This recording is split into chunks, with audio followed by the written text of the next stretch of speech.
Thank you so much for tuning in, and I would like to thank you all that have emailed me and left me know of your interest to continue on in requesting that I try to get up some more videos to teach Gregg Shorthand. Actually, I made a video a while ago and my webcam messed up, and so I'm starting over again. Beyond the introductory video that I've already posted on Gregg Shorthand, this is going to be video number 1.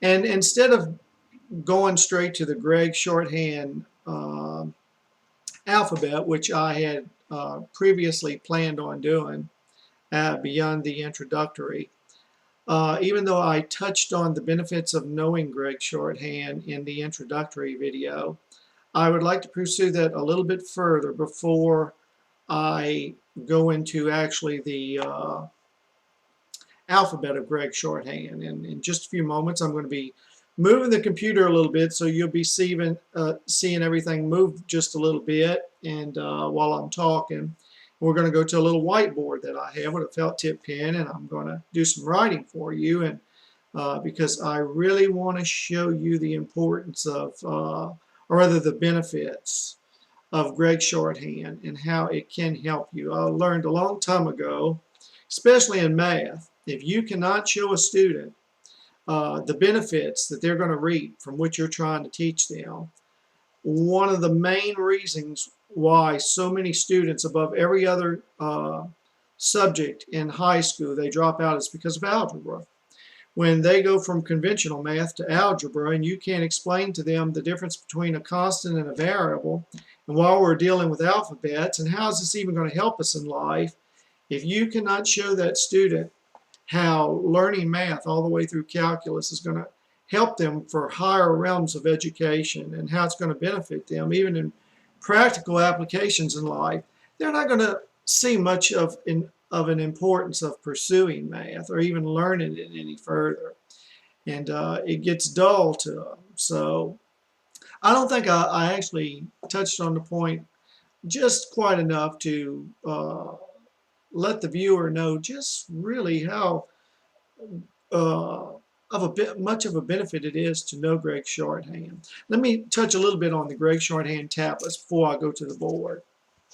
And we're probably going to have about 40 videos uploaded here on Gregg Shorthand. It's not something you're just going to learn overnight.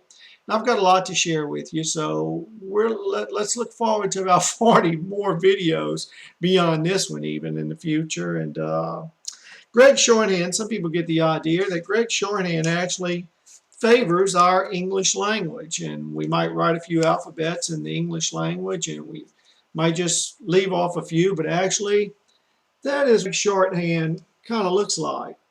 And as you can see now, I've wrote some here in the cover of this shorthand tablet. You can see actually it does not even favor the English language at all. It looks like a foreign language. So it's a language all in itself with its own alphabet. And this is a modern day here Gregg Shorthand tablet. And as you can see, the French will recognize that word steno. They call it steno. They recognize this as a Gregg Shorthand tablet. This is writing I've wrote on it. It didn't come like that. And as you see, it is split into with a given line, a pink line. And those lines are precisely spaced apart. And there is a reason for that. In Gregg Shorthand, a number of alphabets are the very same, but it's the length of the strokes between those lines that changes it and denotes it from one alphabet going into another alphabet. Also, a lot of Gregg Shorthand transcriptionists have to, and I'll show you the tablet in a moment, another tablet, usually write from there to the line, and then they come back, go from there to the line, and they all the way down, and then they come back over here and go to the end of the line, and come back and go to the end of the line. But you really don't have to follow that rule. You can actually just start here, come all the way across, and then just keep going all the way across. You really don't have to just go to that middle line and then just leave it at that and keep jumping back, jumping back. I'd rather go all the way to the line myself. And even though you saw some shorthand there that was wrote with not being on lines, just on an open page or the cover, when teaching Gregg Shorthand, it is important that we use lines until you get down the alphabet real good.